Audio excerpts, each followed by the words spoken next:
just talking about the team's performance throughout. I mean, first half you guys kept it really close. Second half you kind of got away from you a little bit. Just what did you think about the team's performance? Well, we have a little saying that the team that makes the fewest mistakes will win, and we made more mistakes than they did. Interception for a touchdown, block punt for a touchdown. Against a very good team, it's hard to get those points back. I thought we played valiantly and stuck with it. We had a 4th and 5 and had a pass in the end zone that didn't finish the catch. That would have put us tied there, and then we get to the 5-yard line and have a 15-yard penalty, and it knocks us back. We end up not being able to try to kick a field goal because we're kicking into the wind, and it would have ended up being like a 45-yarder. And I knew from the beginning that 35 to 38 was their limitation. So it's the way it worked. And, we take those 2 plays away, which you can't do, and it's a completely different ball game. I do think it's 20 to 20, and we're at the 5, and that was a huge penalty. And then we're still moving, and had another huge penalty for illegal formation that I couldn't see on film because we didn't have a wide shot of that. So we shot ourselves in the foot, and you do that against a good team. We're not good enough to overcome those things right now. But do you think it's maybe a sign that you guys fell down 20 to 7 in the first half, and you had a chance to take the lead in the fourth quarter, that despite all the things that went wrong for you guys, you still had a chance to win, and that says something for your characters in these last 2 weeks? I don't know if it's a good sign when you're down 20 to 7 the way it went down, but still with an opportunity to win, making those mistakes, it feels good about the team and the resiliency of our team and being able to come back from that type of deal. They never gave up. They fought all the way until the end, and so you look at it in that aspect. And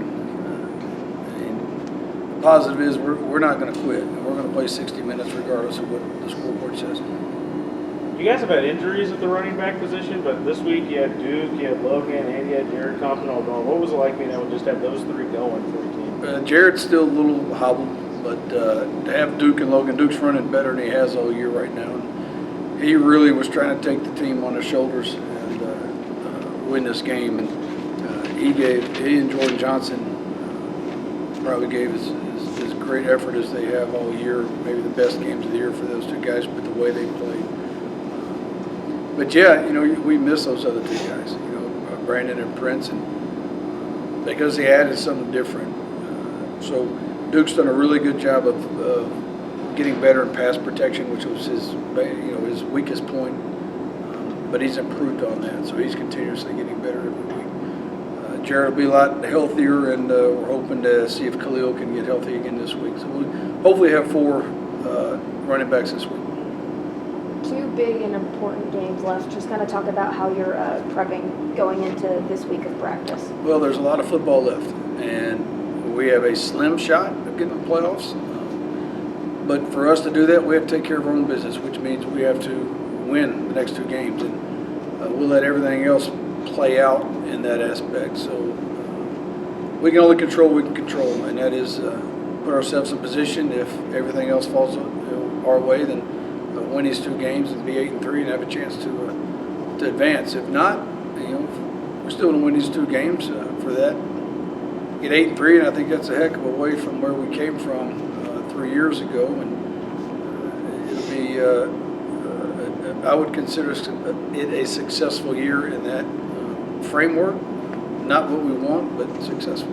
Coach, Kingsville has struggled this year, but they got a good win last week against Western New Mexico. Talk about the Javelinas in our matchup. They got talent at the receiver. They got a quarterback who I thought played a really good game the other day in Denver, and we're going down to their place. It's a long trip. It's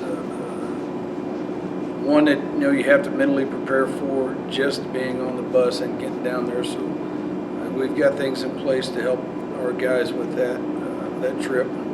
Defensively, they play a lot of man coverage. They blitz you, and we got some young offensive linemen up there playing, and some that are a little hobbled, and we're anticipating them to attack those tackles and come at us.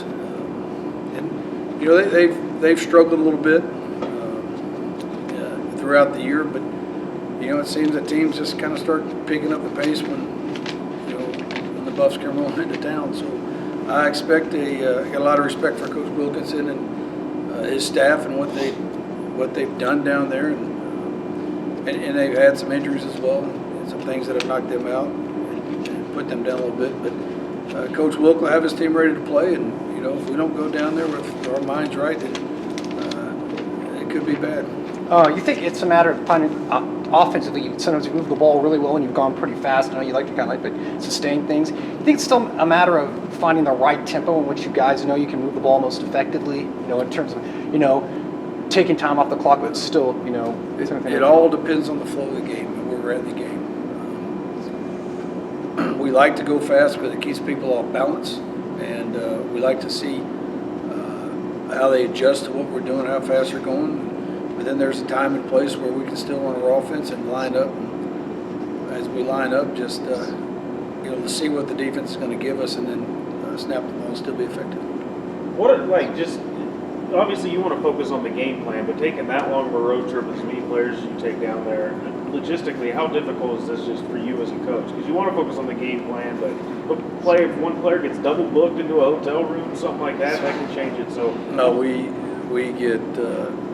have all that planned out weeks in advance.